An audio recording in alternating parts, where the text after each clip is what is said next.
Graça e paz, povo de Deus. Aqui é o pastor Arimar e essa é a nossa aula de hoje. Queridos alunos do curso ICP de Teologia, nós estamos tratando dos dons e do fruto do Espírito. Já tivemos uma primeira aula, essa é a segunda aula extra. Essa é uma aula extra, não faz parte do currículo de doutrinas, mas está dentro de uma doutrina específica, que é a doutrina do Espírito Santo, pneumatologia, ok? Então, nós já falamos na nossa primeira aula sobre as diferenças entre os dons do Espírito e o fruto do Espírito. Explicamos sobre o dom da palavra de sabedoria e da palavra de conhecimento, ok? Então, se você ainda não assistiu à primeira aula, assista direitinho para você compreender o início do assunto sobre os dons do Espírito e o fruto do Espírito. Então, vamos continuar hoje. Vamos tratar hoje de mais dons, ok? Vamos tratar agora do dom de fé. O que é o dom de fé?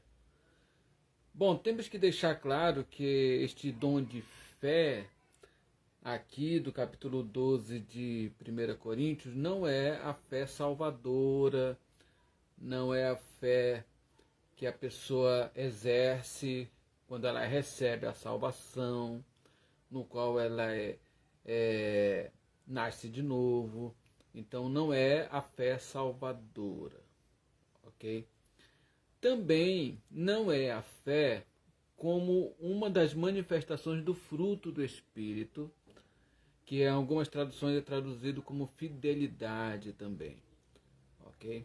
A fé salvadora é aquela fé que nós exercemos, através da qual recebemos a salvação, aceitamos a salvação, e a partir daí começa o processo de regeneração na nossa vida, ok? Isso vai ser tratado na matéria de pneumatologia e também na matéria de soteriologia, que trata da salvação de forma mais específica, ok? Mas o dom e a manifestação do fruto do Espírito como fé é algo gerado naturalmente no decorrer da vida cristã, no qual a pessoa ela vai se firmando em Cristo, no qual ela vai vivendo o seu dia a dia na sua corrida cristã. Como diz o apóstolo Paulo em Romanos 1,17, o justo vive pela fé, é aquela fé. Bom, esta fé aqui, como dom do Espírito Santo, é uma fé diferente. Ela atua em conjunto com o dom de maravilhas, ou de milagres, como você quiser, com o dom de curas, ok? Então, é uma fé que é exercida de uma forma sobrenatural, de uma forma específica. Existe um objetivo específico para que aquela fé seja exercida naquele momento. Não é uma coisa que a pessoa produz por si mesma, é uma coisa que vem da ação do Espírito Santo. Uma das coisas que eu deixei claro na primeira aula, quando eu falei da manifestação dos dons, que essa manifestação ela não depende de nós, depende exclusivamente do Espírito Santo. A manifestação dos dons é uma coisa exclusiva dele. Não é uma coisa que a gente diz assim, bom, eu vou manifestar o dom de fé agora. Não funciona assim. É igual o dom de línguas. Se você vê alguém por aí que controla o seu dom de línguas, digamos assim, controla no sentido de dar o start para quando vai acontecer, sabe? Eu já vi, por exemplo, pregadores dizendo assim, bom pessoal, Todo mundo agora, todo mundo começa a falar em línguas. É ordem, todo mundo tem que falar em língua agora. Eu vou começar a falar em língua agora. Ou seja, uma coisa totalmente dentro do controle da pessoa. Então não é um dom. É uma habilidade que a pessoa tem. Mas não tem a ver com o Espírito Santo. Por quê? Porque a manifestação dos dons em nós é uma coisa sobrenatural. É uma coisa que está acima do nosso controle. É uma ação que a gente percebe que vem de uma forma externa, digamos assim, vem externo a nós, vem do Espírito Santo de forma bem específica. E o dom de fé, ele é isso. Ele é uma fé sobrenatural que opera um milagre. Pode ser um milagre na área da saúde física, pode ser um milagre na parte da saúde emocional, numa questão de um milagre como uma maravilha que acontece, como por exemplo quando o povo estava rodeando Jericó, ali, né, rodeou no sétimo dia, ele estava rodeando um dia, uma vez por dia, durante a semana. No sétimo dia eles rodearam 7 vezes, e a gente percebe que, você vê lá no livro de Josué que as muralhas caíram. Teve também um outro evento em Josué que o sol parou. Ou seja, são milagres que não estão ligados a uma cura de alguém, estão ligados a uma coisa relacionada com o tempo, relacionada com alguma coisa assim grandiosa e visível diante de nós. E a fé, ela faz com que esse tipo de coisa aconteça. Assim como acontece também de um paralítico andar, um cego enxergar. Então, esta fé, ela se conecta ao dom de maravilhas, ao dom de curas. Então, é uma fé que ela se intercala com outros dons. Ou seja, por exemplo, quando uma pessoa exerce na ação do Espírito Santo o dom de maravilha, o dom de curas, essa pessoa ela está exercendo o dom de fé naquela situação. Ok? Então, age conjuntamente. E esta fé, quando ela se manifesta na pessoa, ela tira todo tipo de dúvida que a pessoa tenha. Você já observou que quando você exerce fé, você mesmo exerce fé de si mesmo, quando você diz para si mesmo, isso vai acontecer em nome de Jesus, isso vai dar certo, eu acredito na intervenção de Deus. Você observa que existe ainda dentro de você pontas de dúvidas, algumas ressalvas internas, alguma coisa dentro de você ainda fica naquela, a nossa parte carnal, né? Fica naquela do e se não acontecer, e será que vai? Então, a gente exerce fé, quando nós exercemos de nós mesmos, numa esfera de luta interna. Você já observou isso? Em algumas situações a sua fé está mais fortalecida, em outras situações você tem mais dificuldade de exercer esta fé. E quando se manifesta o dom de fé, bom, aí não tem ressalva nenhuma, não tem dúvida nenhuma, é uma fé que domina o emocional da pessoa. A pessoa ela crê naquilo sem a menor sombra de dúvida. E é como se ela recebesse antecipadamente a garantia de que aquilo vai acontecer. O escritor aos Hebreus, que eu pessoalmente acredito que foi o apóstolo Paulo, mas isso abre alguns debates. Em bibliologia a gente vai trabalhar isso. O escritor aos Hebreus, ele diz que a fé é o firme fundamento das coisas que se esperam, a convicção interna de fatos que ainda não estão sendo vistos, que ainda não se materializaram, que ainda não aconteceram. Então, a fé como um dom é isso, é esta garantia interna de que aquilo vai acontecer. Uma garantia tão forte, mas tão dominante, que a pessoa se acalma. a ansiedade passa, a pessoa ela estava ali em luta interna, e daqui a pouco acabou a luta, ela simplesmente se levanta vencedora, ela se levanta confiante, e isto é uma manifestação do dom de fé em relação a alguma coisa específica, ok? Então, o dom de fé se manifesta dessa forma. Jesus falou para a mulher que estava com hemorragia, ele disse: a tua fé te salvou. Observe o que ele disse. Jesus não falou em primeiro plano que ele havia curado. Ele disse: foi a tua fé que te curou. Querendo dizer que houve um exercício de fé sobrenatural naquela mulher. Ele falou isso para várias pessoas que ele curou. Então, quando nós permitimos que o Espírito Santo haja em nós através do dom da fé, espere que coisas maravilhosas vão acontecer.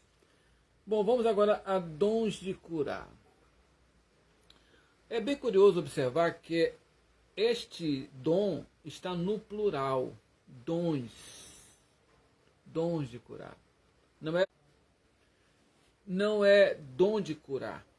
É dons de curar. Ou seja, você observa que se trata de mais de um dom de curar. O que os especialistas entendem, né? Nós que estudamos o original grego e hebraico, né, da Bíblia no Antigo Testamento, e analisamos todo o contexto, observamos que esse dom está no plural porque muitas vezes acontece de a pessoa ela ter um dom específico para curar determinadas enfermidades específicas. Ou seja, normalmente quem tem o dom de curar não tem o dom de curar qualquer tipo de enfermidade. Muitas vezes a pessoa ora por alguém com uma enfermidade e a pessoa é curada, e ora por outra pessoa com outra enfermidade e ela não é curada. Então, esse dom ele se manifesta distribuindo dentro da igreja a capacidade espiritual de curar, depois da ação do Espírito Santo, sempre, determinadas doenças. Okay? Então é muito importante a pessoa, ela no decorrer da sua vida de oração por pessoas enfermas, e observando quando determinadas curas aconteceram com pessoas que tinham determinada doença, e se não aconteceu com outras. Então é interessante analisar isso.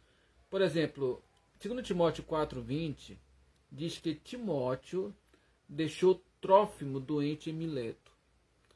Ou seja, o apóstolo Paulo, que, como nós sabemos, a gente percebe nele todas as manifestações dos dons espirituais, ele não conseguiu curar Trófimo. Ele orou por Trófimo, ele não foi curado e ele ficou doente em Mileto. Ou seja, você observa que a oração de Paulo em relação a Trófimo, naquela doença, não aconteceu. Então a gente parte do pressuposto, parte da ideia de que possivelmente Paulo não tinha o dom de curar para aquela enfermidade específica. Bom, talvez você pergunte, mas pastor, e Marcos 16:18, que diz: imporão as mãos sobre os enfermos e ficarão curados? Bom, isso daí já é uma coisa mais abrangente. Funciona assim: quando você vê alguém doente, você ora sobre essa pessoa. Você ora em nome de Jesus, você impõe as mãos, não é como Tiago, lá na carta dele, diz: se há alguém doente entre vocês, né, que o presbítero unja com óleo e ore, a oração da fé levantará o doente. Observe que ele diz que é a oração que vai levantar o doente. A unção com óleo é uma marcação, é um símbolo do Espírito Santo em ação naquela pessoa que está doente. Então você observa que você tem que entender que essa oração é uma coisa geral. Então nós oramos sobre todas as pessoas doentes. A gente não chega lá e diz: olha, eu vou orar por quem tem essa doença, por quem não tem aquela, não. A gente ora por todas as pessoas. Muitas vezes Deus cura, outras vezes Deus não cura. Acontece também de Deus não somente não curar, como uma pessoa partir para a eternidade.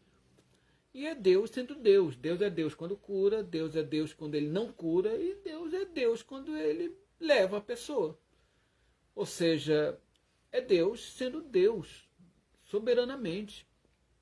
Então, Marcos 16, 18, imporão as mãos sobre os enfermos, ficarão curados, é algo abrangente, algo geral, você ora sobre todos. A manifestação do dom de curar, dos dons de curar, eles acontecem nestas orações. Nestas orações. Imagina, por exemplo, que num grupo de pessoas, todos estejam orando por um irmão que está doente, né? Ou por uma irmã que está doente, e a pessoa é curada. Muitas vezes a pessoa pensa, legal, foi a nossa união em oração que acabou executando essa cura. Ou então, olha, foi o pastor que orou e a cura aconteceu. Às vezes, não. Quem sabe um irmão daquele grupo não tinha o dom para curar aquela doença em particular. E o Espírito Santo usou na hora da oração e a pessoa foi curada. Só que não ficou claro que foi por conta do irmão ou da irmã que orou. Então, é algo que se mistura. A gente apenas ora e espera o que Deus vai acontecer, ok? Muitas vezes é uma manifestação de dom, outras vezes é apenas a fé que a pessoa exerceu ali, né? Acabamos de falar sobre o dom de fé. A pessoa exerceu a fé e a pessoa foi curada por causa de ela ter exercido a sua fé. Então, a cura acontece de muitas formas. Muitas vezes pela união em oração, por algum dom de curar, pela fé que a pessoa ela determinou ali, ela determinou que queria ser curada e ela cria realmente na cura e acabou sendo curada. Ou seja, está tudo envolvido no movimento de Deus a favor do ser humano. Bom, em seguida temos o dom de milagres ou de maravilhas. Agora, eu citei ele quando estava falando de fé. Bom, dom de curar, como eu expliquei agora há pouco, já está bem claro, é referente a doenças. Ok? Dons de maravilhas estão mais ligados a deficiências. Qual é a diferença? Né? As doenças de modo geral.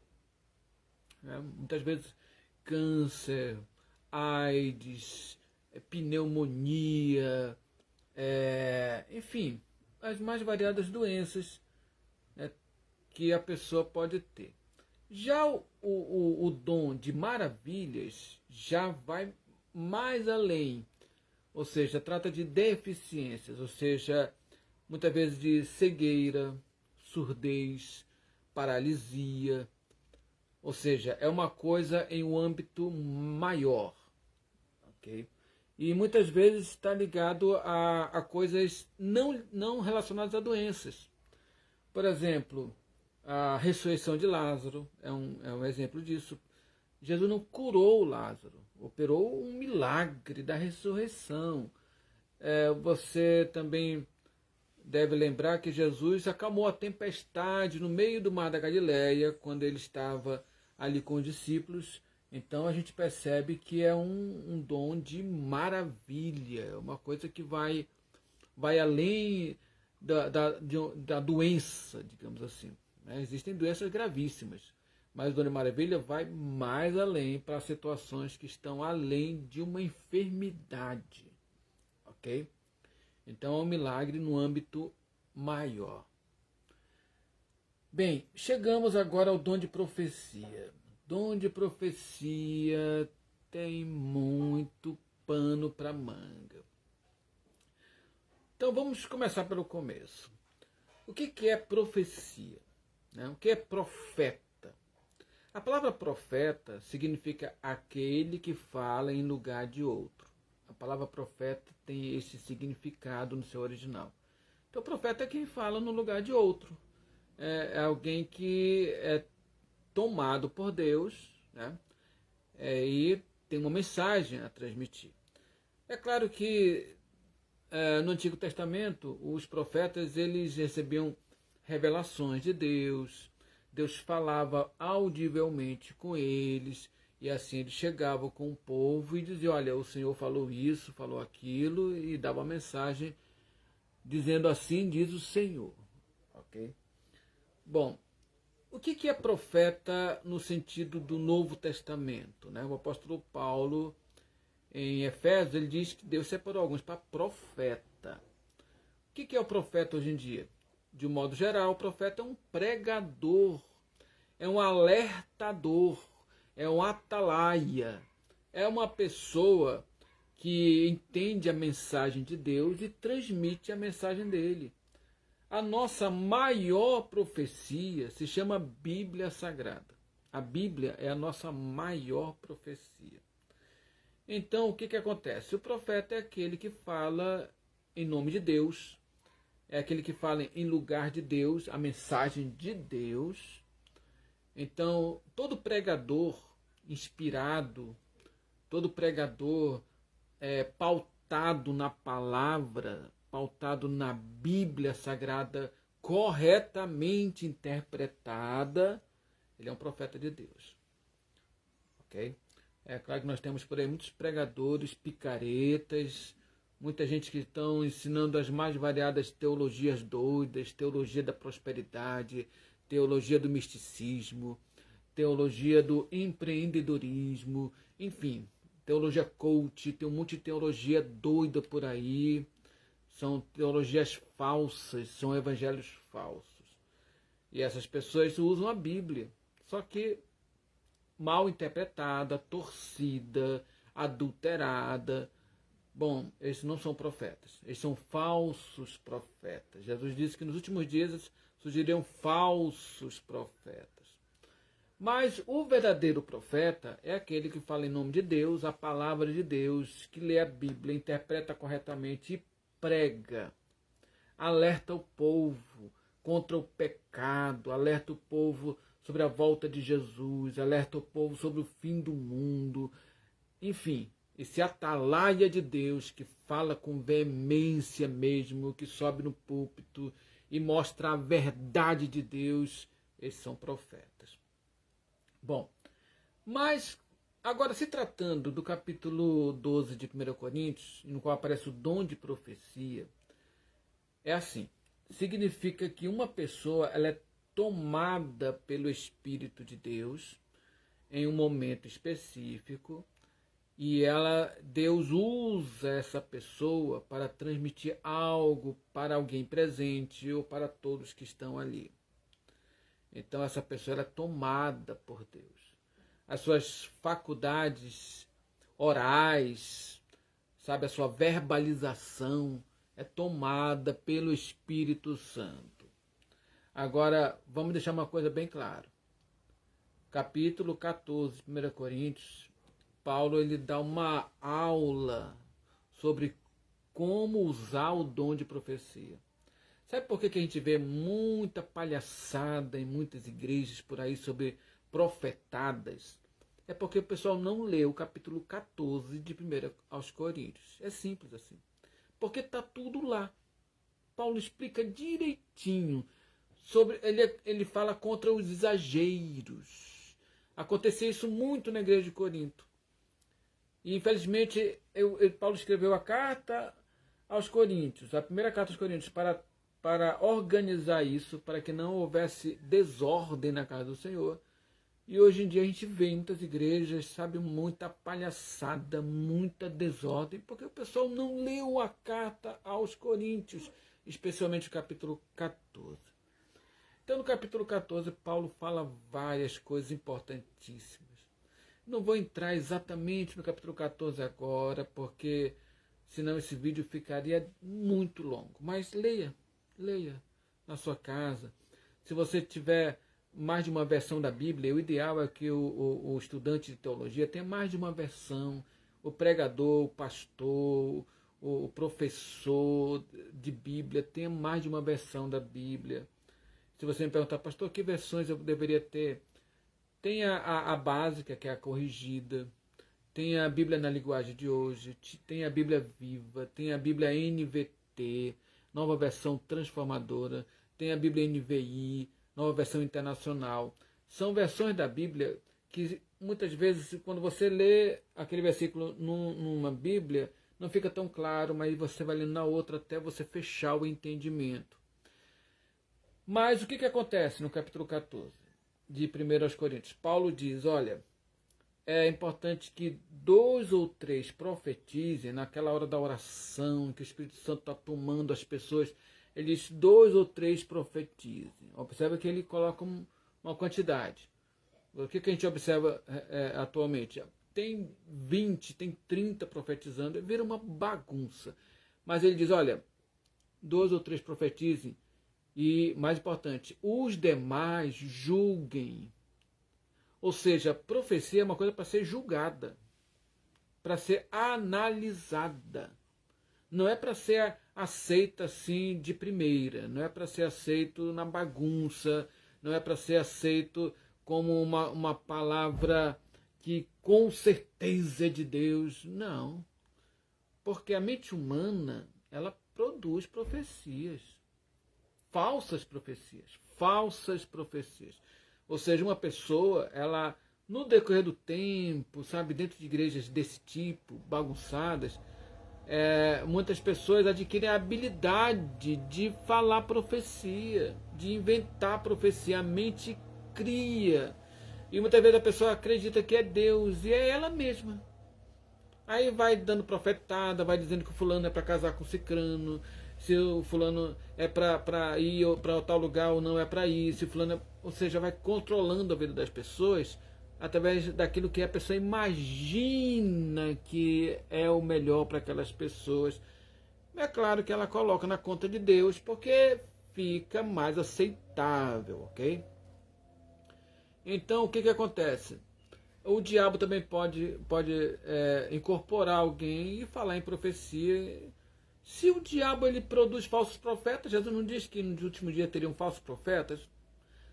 Se o diabo pode produzir falsos profetas, ele pode produzir falsas profecias. É simples assim. Por isso que Paulo diz, os demais analisem. Analisem como? Analisem com a Bíblia na sua mão. Analise se aquilo vem de Deus ou não. Analise através do dom do discernimento de espíritos, que daqui a pouco eu vou falar sobre ele. Então o que acontece? A pessoa tem que analisar se a profecia vem de Deus ou não, tem que analisar a vida do profeta. Jesus diz, pelos seus frutos os conhecereis. Então é importante que haja esse cuidado. Primeiro, só 2 ou 3 profetizem, e os que estiverem escutando estejam ali em oração.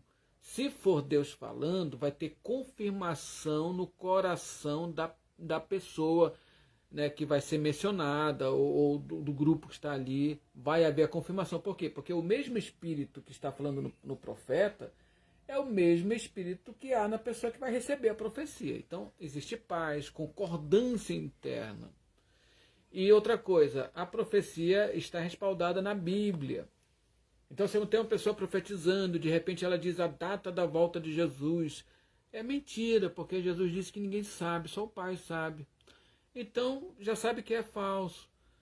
Quando a pessoa, por exemplo, em profecia, começa a dizer, olha, eu tenho uma nova revelação de Deus, que vai além da Bíblia, que vai complementar a Bíblia, aí você sabe que não é de Deus. Por exemplo, a igreja Mórmon, né, dos Santos dos Últimos Dias, a igreja dos Mórmons, começou de profecias falsas. Né? As testemunhas de Jeová receberam profecias falsas. Tem um monte de igreja falsa por aí que começou com profecias falsas. Os Adventistas do Sétimo Dia começou de profecias falsas de uma falsa profetisa chamada Ellen White.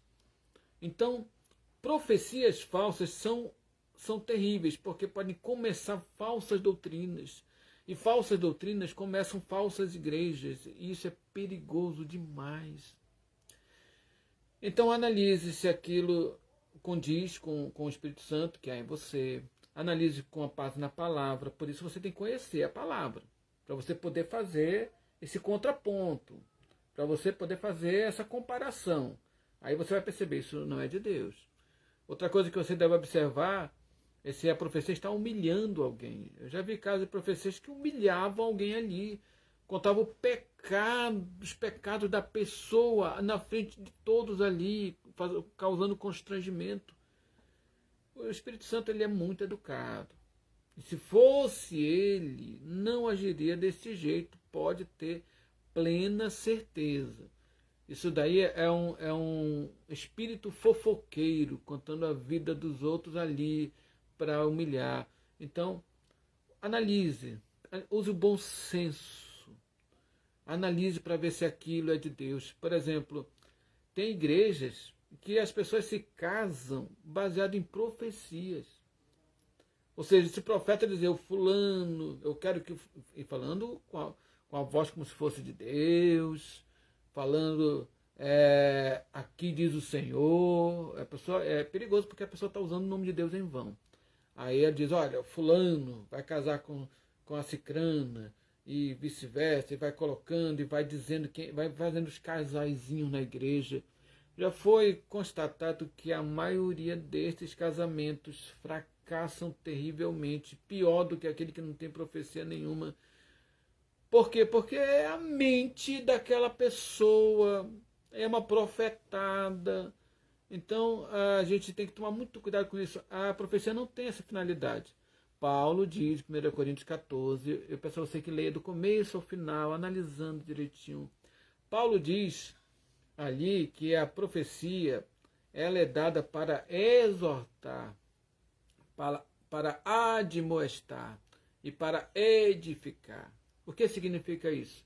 Que a profecia ela traz uma palavra de Deus, muitas vezes uma palavra de alerta, uma palavra urgente, uma palavra que venha consertar coisas ou consolar. Né? Uma das palavras lá do grego de Paulo nesse texto é consolar. Muitas vezes vai consolar pessoas que estão, sabe, muito quebradas. Então é alguma coisa que vem de Deus e é confirmado no coração. Não é simplesmente um dom de adivinhação. Tem gente que muitas vezes pensa que é isso. Profecia não tem essa finalidade. Ok? E outra coisa que Paulo diz nesse capítulo 14, ele diz que o Espírito é sujeito ao profeta. E muita gente se confunde com isso, mas é simples. O que ele quer dizer é que quando uma pessoa é tomada pelo Espírito Santo, sabe, no dom de profecia, no dom de línguas, no dom de discernimento, nos dons de cura, enfim, seja em que dom for, a mente da pessoa usada, ela não é cancelada, ela não é anulada, ela não é anestesiada. Não. A pessoa sabe o que está acontecendo. Se a pessoa perdeu os sentidos, é bem provável que a pessoa esteja tendo uma possessão demoníaca ou esteja com um problema físico. Por quê? Porque a ação do Espírito Santo na vida da pessoa, em particular na vida do profeta, que nós estamos falando sobre profecia aqui, não anula a mente da pessoa. Não é o tipo da coisa que a pessoa foi usada por Deus. A pessoa é usada 10 minutos. Aí ela acorda, o que foi que aconteceu? Eu não lembro de nada. Esquisito isso. Não foi Deus. Não, durante a ação do Espírito Santo, a mente da pessoa ela está ativa. Ou seja, a pessoa, ela não vai acontecer de ela, por exemplo, estar sendo usado, aí de repente tem uma criança num berço atrás dela e ela vai cair em cima da criança, quebrar, podendo até matar a criança. Não, isso aí não foi Deus, não. Ele diz, não, eu estava na ação do Espírito Santo, por isso que eu caí em cima do bebê. Não, negativo. A pessoa, ela está consciente. Ela sabe onde ela está. Ela sabe quem está ao redor dela. Ela tem consciência. Se ela perder a consciência, não é Deus. Posso garantir isso para você, porque o espírito é sujeito ao profeta. Significa dizer que o espírito do profeta, ele está sob domínio, porque é o espírito do profeta que recebe a ação do Espírito Santo. E o espírito do profeta está sob domínio. Então significa dizer que ele sabe o que está acontecendo. Ele sabe que é o Espírito Santo que está usando a língua dele. Ele sabe que o Espírito Santo está usando a fala dele naquela hora. E ele vai concordando com aquilo. Então, se por acaso vai acontecer de, como Paulo diz, 2 ou 3 profetizam. Aí a pessoa diz, e pode pensar assim, e se Deus colocar 30 para falar? Significa dizer que 27 vão conseguir se controlar. Se 30 recebem mensagem de Deus, e Paulo diz que 2 ou 3 profetizem, então 27 vai se dominar e esperar a sua vez. Essa é a lógica.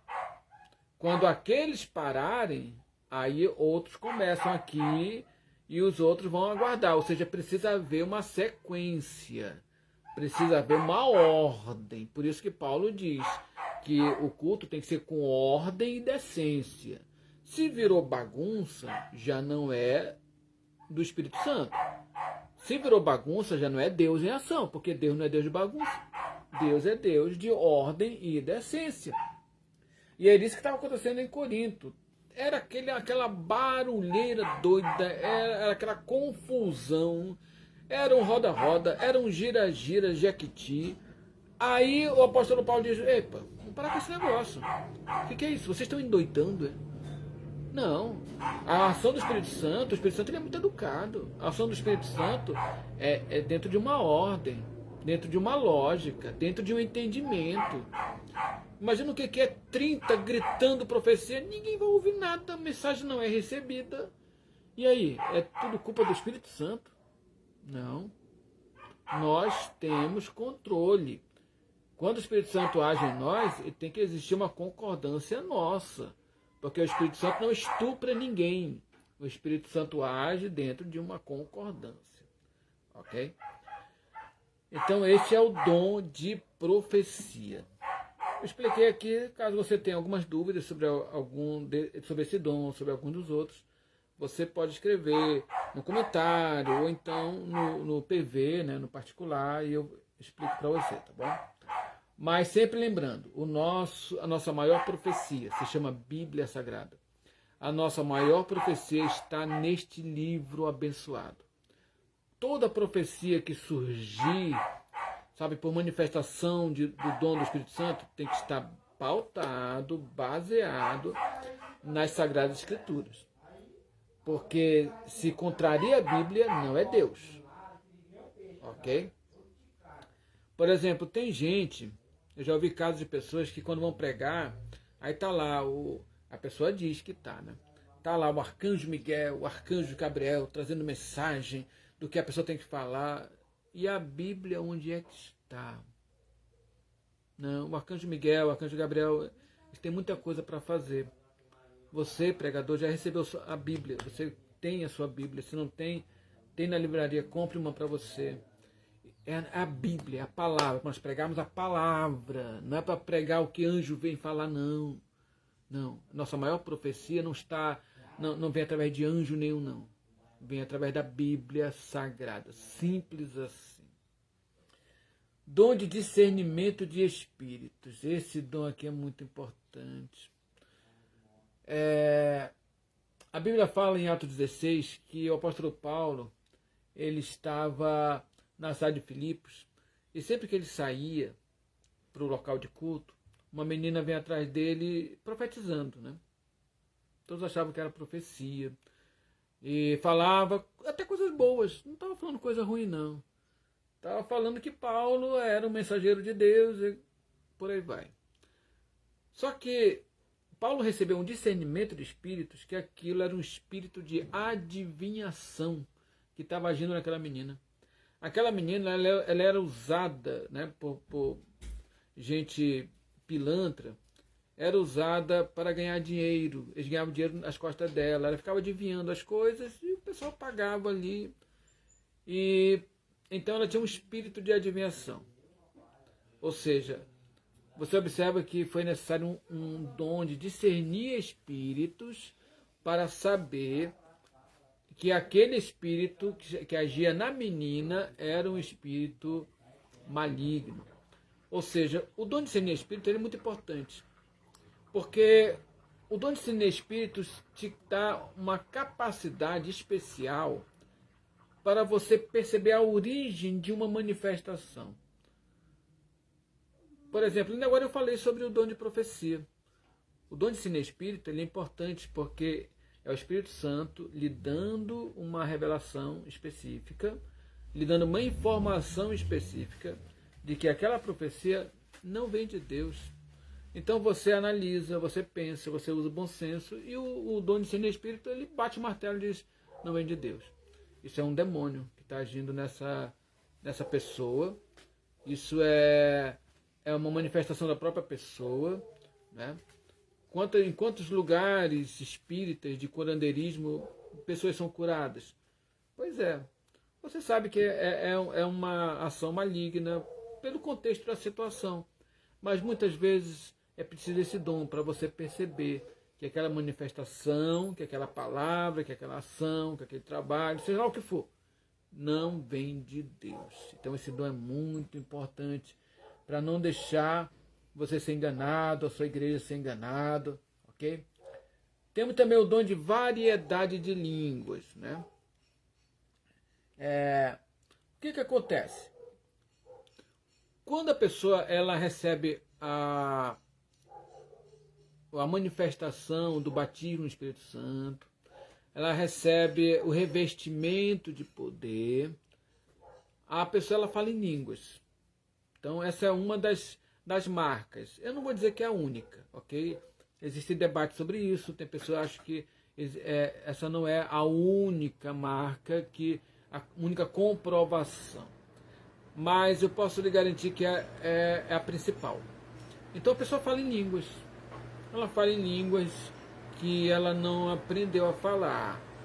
Se a pessoa, por exemplo, começa a falar inglês e ela sabe falar inglês, já não é um dom, é uma habilidade que a pessoa tem, é uma capacidade que ela já tem. Mas a pessoa fala em um idioma que ela não conhece. Esse idioma pode ser aqui da Terra, esse idioma pode ser a língua dos anjos. Paulo fala em 1 Coríntios 13 que existe a língua dos anjos. Né? Como ele fala, olha, a pessoa pode falar a língua dos homens e a língua dos anjos, mas se não tiver amor é só barulho. Então o que acontece? É a língua dos anjos, é uma língua especial. É claro que isso é só para quem crê. Nós pentecostais cremos. Se você não é pentecostal, se você é reformado, é de uma outra linha, você não crê e tudo bem. Isso não é uma questão que vai impedir alguém de ir para o céu. Não, é uma divergência de entendimento. Mas nós pentecostais cremos que o dom de línguas é uma manifestação do Espírito Santo. Paulo trata disso também em Coríntios 14. E ele diz claramente que quando a pessoa fala em línguas, quando ela é tomada pelo Espírito Santo e a sua fala é tomada para falar em línguas que ela não conhecia, ela está falando em particular com Deus. É um dom que gera intimidade da pessoa com Deus. Então, mas só para concluir esse raciocínio. Então, a manifestação inicial do batismo no Espírito Santo como revestimento de poder é o dom de línguas. Ou seja, é a manifestação das línguas. Só que a pessoa ela pode receber o dom de línguas ou não. O que acontece? Muitas vezes a pessoa ela é batizada no Espírito Santo e ela fala em línguas só naquele dia. E ela não fala mais. E alguém pode dizer para a pessoa assim, poxa, mas você não foi batizado no Espírito Santo, por que o senhor não fala? Aí a pessoa diz, mas eu falei no dia. Pois é, mas você não falou mais. Não. Por quê? Porque ela só recebeu um sinal do batismo no Espírito Santo, mas ela não recebeu o dom. Então acontece a pessoa falar só no dia que ela recebeu o revestimento de poder. Depois não fala mais. Paulo diz que é importante buscar esse dom. O interessante é que a pessoa tem esse dom. É um dom muito bom, porque ele gera intimidade da pessoa com Deus. É uma ligação muito especial da pessoa com Deus. É o idioma do céu. Eu diria assim, que é o idioma da intimidade com Deus. Então o dom de línguas ele é muito importante. E esse dom de línguas ele pode se manifestar com línguas terrenas. Por exemplo, em Atos 2, o texto diz que a cidade estava cheia de gente de tudo quanto era localidade, de mais variados idiomas, por causa da Páscoa. Né? A Páscoa, lá na morte de Jesus, Aí 40 dias depois, né, acontece a festa de Pentecostes, que era uma festa muito procurada também, muito assistida. Aí o que acontece? As pessoas estavam lá e começaram a ouvir, conforme o pessoal foi revestido de poder, falando das maravilhas de Deus no idioma delas. Ou seja, o Espírito Santo aproveitou um momento para evangelizar aquelas pessoas de línguas estrangeiras. Já pensou isso? E já teve vários casos que eu vi de pessoas que elas conseguiram se comunicar com pessoas de um idioma que elas não conheciam através do dom de variedade de línguas. Por isso que o nome é Variedades de Línguas.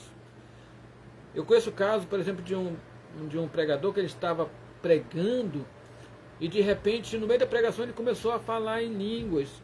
E o pessoal não entendeu bem, né? Porque a orientação que o apóstolo Paulo dá é: se não houver interpretação, fala em línguas apenas entre você e Deus. É uma coisa pessoal, é uma coisa íntima.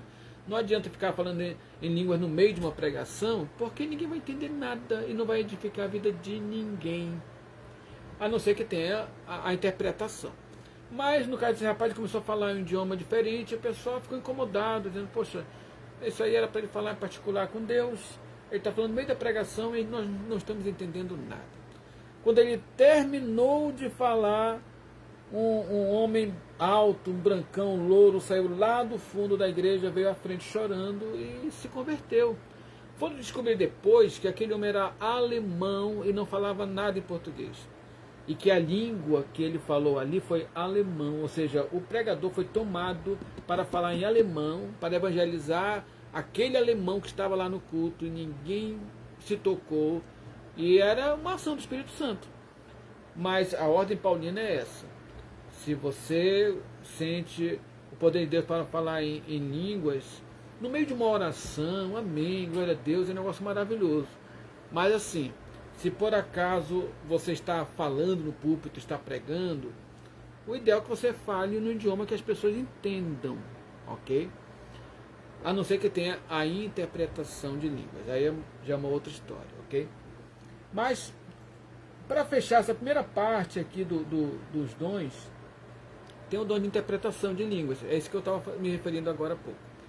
Ou seja, quando uma pessoa fala em línguas e outra pessoa ela tem o dom de interpretar as línguas que estão sendo faladas por esse outro, os dois juntos, eles formam um dom de profecia. Tem valor de profecia porque é Deus falando, se comunicando de uma forma compreensível com as pessoas que estão ali. Muitas vezes a própria pessoa tem os dois dons, tem o dom de línguas e tem o dom de interpretação. Então ela fala uma hora uma língua desconhecida e logo em seguida vem a interpretação, tudo pela ação do Espírito Santo. Tanto o falar em línguas como o interpretar. Então é muito bom, por quê? Porque edifica as pessoas que estão escutando, porque elas vão entender, elas vão compreender o que está sendo dito e vão ser edificadas. Então tem valor de dom de profecia, ok? Então esses são os 9 primeiros dons, ok? Na próxima aula eu vou falar para vocês sobre outros dons, porque esses não são os únicos. Esses são, digamos assim, aqueles que chamam mais a atenção, os mais visíveis, mas existem outros dons muito importantes também que você precisa conhecer e são relatados na Bíblia. Normalmente se fala, quando fala dons, se fala mais destes, mas existem outros dons. Eu quero falar com vocês sobre eles, tá bom? Então espero que vocês tenham compreendido. Aqui eu estou fechando os dons do capítulo 12 de 1 aos Coríntios. Se você não entendeu algum detalhe, você pode se comunicar comigo e terei enorme prazer em esclarecer a você. Deus abençoe vocês, em nome de Jesus.